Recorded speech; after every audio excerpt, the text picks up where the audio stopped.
শুভ সকাল বন্ধুরা, কেমন আছো সবাই? আশা করি ভালো আছো, সুস্থ আছো, সাবধানে আছো। আর আমরাও বেশ ভালো আছি। দক্ষিণ দিনাজপুর জেলার ছোট্ট গ্রাম থেকে আমি বেলি নতুন ব্লগে আরও একটি নতুন ভিডিওতে তোমাদের সকলকে অনেক স্বাগত, অনেক ভালোবাসা জানিয়ে আজ অনেক দিন পর একটা ব্লগ তোমাদের সাথে শেয়ার করছি। তো ভিডিওটা নো স্কিপ করে সম্পূর্ণ দেখার অনুরোধ রইল। তো এটা হচ্ছে বৃহস্পতিবার দিন। ভাবলাম যে অনেক দিন ধরেই তো ভিডিও বন্ধ আছে, তবে কেননা বৃহস্পতিবার থেকেই ভিডিওটা স্টার্ট করা যাক। আসলে ছোট বাচ্চা আছে বাড়িতে, সেই জন্য সমস্তটা সামলে আর কি পেরে উঠছি না, তো সেই জন্যই আর কি ভিডিও বন্ধ ছিল। তো যাই হোক, দেখো বৃহস্পতিবার দিন সকালবেলা লেপা মোছা করে নিয়েছি। লেপা মোছা অতটা করিনি, কারণ যেহেতু বৃষ্টির দিন, একটু পরপরই বৃষ্টি হচ্ছে, তো সেই জন্য শুধু ঠাকুরের জায়গাটুকুই আর কি লেপে দিয়েছি। তো যাই হোক, এখানে আমি পুজো দিয়ে নেব। আর আজকে হচ্ছে আমার অনুর বাবা বাড়িতে আছে, আমার বর বাড়িতেই আছে, তো সেই জন্য আর কি ওই ক্যামেরা ধরে দিচ্ছিল।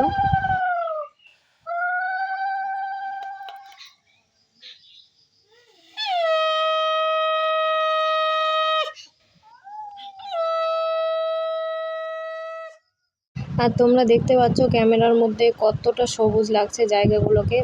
আসলে আমি না এই ভিডিওগুলো স্ন্যাপচ্যাট থেকে করেছিলাম ফিল্টার দিয়ে, তো সেই জন্যই আসলে ফোনটা তো অনেক দিনের, সেই জন্য ফোনটাও খারাপ হয়ে যাচ্ছে আর ভিডিও কোয়ালিটিগুলো আরও খারাপ হচ্ছে। তো সেই জন্যই আর কি একটু ফিল্টার দিয়ে ভিডিও করার চেষ্টা করছিলাম, তো বেশ ভালোই হচ্ছিল। তবে এডিটিংয়ের সময় স্ন্যাপচ্যাট থেকে আবার ডাউনলোড করে আবার তারপরে আর কি এডিট করতে হয়, তো সেই জন্য ঝামেলা। তো যাই হোক, এখানে দেখো করে নিয়েছি চা আমাদের জন্য, চা বিস্কুট, আর অনুকে দিয়েছি হচ্ছে হরলিক্স। আর এই যে তনু খাবে হচ্ছে এখন স্যারেলাক। আর তনু খাবে স্যারেলাকটা হচ্ছে সুজি দিয়ে।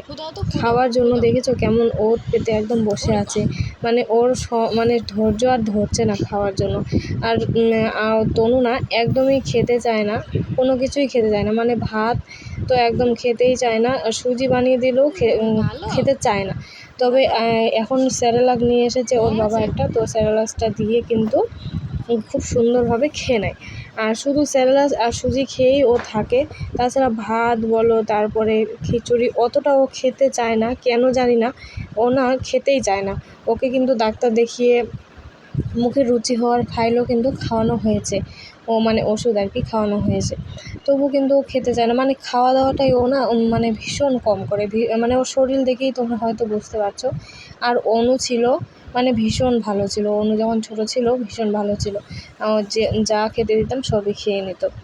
তো যাই হোক, দেখো ওদেরকে খাইয়ে তারপরে চলে আসলাম রান্নাঘরে। আর এতটা পরিমাণে হাওয়া দিচ্ছে আজকে যে গ্যাসের মধ্যে উপরে রান্নাই করা যাচ্ছে না, তো টেবিল থেকে ওই জন্য গ্যাস ওভেনটা নিচে নামিয়ে নিয়েছি। ওইদিকে ভাত বসিয়ে দিয়েছিলাম, ভাতটা হয়ে গেছে। আজকে করব হচ্ছে আলু সয়াবিন দিয়ে একটা তরকারি, আর এখানে ডাল আর চাল আতপ চাল ভিজিয়ে রেখেছি, ওটা হচ্ছে কুমড়ো ফুল দিয়ে বড়া করব, খেতে ভীষণ ভালো লাগে। তো দেখো এখানে ভাত হয়ে গেছে, আর এই যে এটা হচ্ছে সুজিটা তনুর জন্য যে বানিয়েছিলাম, অল্প আছে, ওটা পরে খাবে। তো যাই হোক, এখন রান্নাবান্নাটা শেষ করব আর কি। আর এই যে দেখো কুমড়ো ফুল দুটোই ছিল, কালকে না অনেকগুলো ফুটেছিল, কিন্তু আজকে আবার কম ফুটেছে। রান্না তোমাদের সাথে আর শেয়ারও করা হয়নি, তো নিচে বসে রান্না করছিলাম। তো দেখো এখানে করেছি হচ্ছে কুমড়ো ফুলের বড়া, তো অর্ধেকগুলো তো খেয়ে শেষ করে দিয়েছে আমার পুচকি দুটা আর ওর বাবা। আর এখানে হচ্ছে এই যে সোয়াবিন আলু দিয়ে একদম পাতলা করে ঝোল, কাঁচা লঙ্কা দিয়ে করেছি, শুকনো লঙ্কা নাই সেই জন্য। তো চলো এখন খাওয়া দাওয়া হবে। তো আজকের এই ছোট্টখাটো ব্লগটা তোমাদের কেমন লাগলো অবশ্যই একটা ছোট্ট কমেন্টে জানাবে।